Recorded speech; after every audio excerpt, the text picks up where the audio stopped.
a known deadly outpost which faces regular Taliban attacks. This new group of soldiers is under the command of Captain Keating and is led by Staff Sergeant Romache. In the helicopter, he warns his team not to think about their wives or call home during their stay in the outpost. Romache and the entire team joins their fellow soldiers as they settle down after their arrival. The next day, the newly arrived team explores the PRT Kamdesh. They catch sight of the mountain range above and around them, realizing how vulnerable and prone their location is from the Taliban's attacks. Sergeant Larson and the rest who are currently stationed share their experiences, particularly the spots where the Taliban often attacks. The following events happen in a flash. They come across Martin fixing a truck. Sergeant Skusa saves a dog from being shot. And just then another surprise attack is carried out by the Taliban fighters. The soldiers fire back in a seemingly disordered fashion. Staff Sergeant Gallegos nags at Private First Class Younger for shooting too close to him. Romache requests for more ammo through Specialist Mace. Another specialist named Carter arrives but with a different pack of bullets, causing an argument between the two. Captain Keating orders them to fire a mortar which concludes the Taliban fighters' surprise attack in favor of the U.S. Army. Romache managed to stop Gallegos from assaulting Younger right after their firefight. Larson also lectures Carter for arguing with a comrade and fighting the Taliban at the same time. Meanwhile, one of the soldiers named Jacob suffers from a number of gunshot wounds. He is immediately taken for surgery and survives. Romache, Larson, and the other soldiers Rodriguez and Thompson talk about Jacobs while hanging out in the mortar pit barracks. They casually talk about their previous encounters with the Taliban and their odds of staying alive in the PRT Kamdesh. Later, Captain Keating gathers the 54 soldiers in the Tactical Operations Center for a brief meeting. He informs them about their progress and encourages everyone to keep up the hard work. Particularly, he instructs them to keep a good relationship with the locals around Kamdesh, to which they all oblige. Proceeding as planned, Captain Keating arranges another consultation with the elder locals in Shura building. He addresses to them his primary concern of separating the Taliban and the ordinary people in Afghanistan with the help of a local translator. The soldiers notify Captain Keating about the young locals that started the recent attack who are currently in the meeting. They keep on reminding Captain Keating of the risks, but he persists and removes his protective gear. He continues by offering them money, contracts and projects, in exchange for the locals' cooperation. The locals of Kamdesh are successfully convinced as they take down their weapons in front of Captain Keating. Later that night, the soldiers hang outside with no arms, seemingly confident of the darkness of their location. On the next day, however, they fend off yet another attack from the Taliban fighters. Captain Keating receives an order to drive the LMTV back to Nai district. Martin warns him by saying that the truck is too big to navigate in the narrow roads of the mountain ranges. Nonetheless, they carry on with the mission. Captain Keating insists on driving the truck while Romache and Carter guard around. The LMTV is assisted by Specialist Mace and Gallegos in another vehicle. Before they depart, Captain Keating leaves Lieutenant Bunderman in charge of the outpost.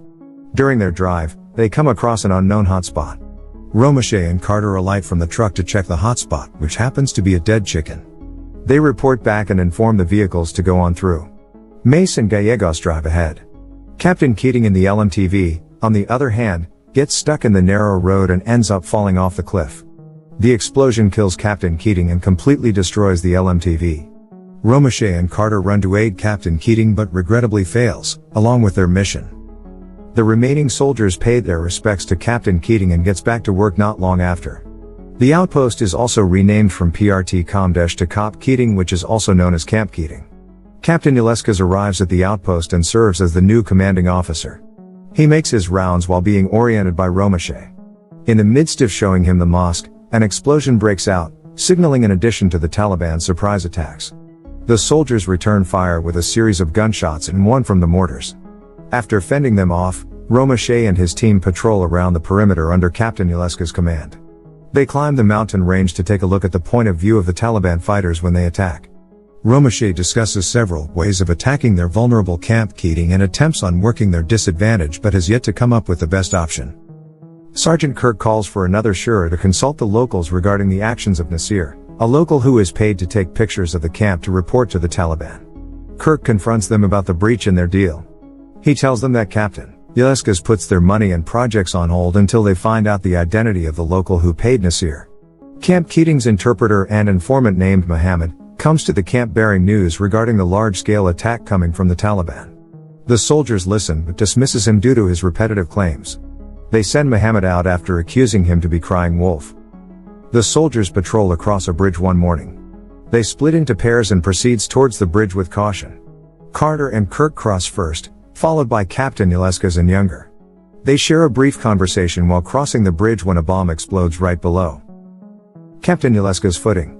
His body explodes right in front of Younger, leaving Younger traumatized. Romache sends Younger in a helicopter back home along with Captain Ilescas' remains just before the disoriented soldier attempts suicide. Captain Broward, the new commanding officer following Captain Ilescas, takes charge of the camp with new orders that the deadly Camp Keating is set to close soon. During their quick patrol on the bridge, the soldiers discover an Afghan ID that is presumed to belong to the bomber. Romache suggests on searching for the supposed bomber in the villages of Kamdesh. Captain Broward opposes the idea and instead advises them to focus on holding out and staying alive until the closing of the outpost. Romache and two of his men are attacked while doing surveillance inside a wheeled vehicle called the Luras. He quickly requests to be assisted by the mortars with the command of Captain Broward. On another note, Captain Broward asks for a positive identification of the Taliban fighters, prolonging the enemy attacks against them. The captain's response agitates Romache and he reasons out against Captain Broward's judgment. Captain Broward reprimands him in return and stresses the importance of preserving their weapons and ammo. He also informs them that the closing of Camp Keating is postponed for a few months in consideration of Afghan President Karzai's demand on the upcoming Afghan election. Carter approaches Lieutenant Bunderman afterwards and tells him about the soldiers' growing concerns on the leadership of Captain Broward. Lieutenant Bunderman criticizes him in reply and orders for him not to call their captain a coward. Later that night, a mortar comes attacking Camp Keating, which confirms that the fighters have also gained access to mortars and a night vision. Captain Broward discussed their current situation with the sergeants. At the same time, a specialist reports an unexpected arrival of the elder locals at the camp. Captain Broward meets the elders at the gate. The elder locals show them a dead body of a local's daughter, where they accuse the soldiers of the girl's death. The locals also further their demand for their payment upon knowing that the soldiers are leaving soon. Just then, the resident dog in the outpost bites the hand of one of the locals. Their Afghan translator explains how shameful this occurrence is in their culture. While the locals insist on retribution, Captain Broward shoots the dog, which shocks Skuza. Captain Broward then lectures him shortly before storming away from the crowd.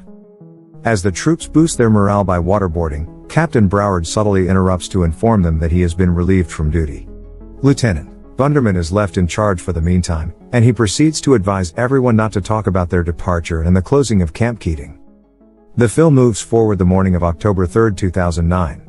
Muhammad comes running back in the camp, warning everyone that the villagers have left the village and that there are incoming attacks from a large number of Taliban fighters. The soldiers are about to dismiss him again when Carter sees their movement from the mountain ranges. It did not take long before an explosion breaks out in the camp, waking up the other soldiers. Lieutenant Bunderman immediately orders Thompson and Rodriguez to fire mortars at the fighters but are interrupted by another explosion. Thompson is killed in action while Rodriguez seeks for cover. Lieutenant Bunderman requests for air assistance from the operations center, which arrives in 2 hours. Romache heads to one of the surveillance vehicles and assigns Gallegos on the other. Gallegos runs out of ammunition and his team is pinned down in the vehicle while Carter runs to resupply them. Skuza is shot in the middle of transporting ammo and Kirk is shot before he fires the RPG. The medic tends to them, but unfortunately Skuza dies and Kirk has a weak pulse.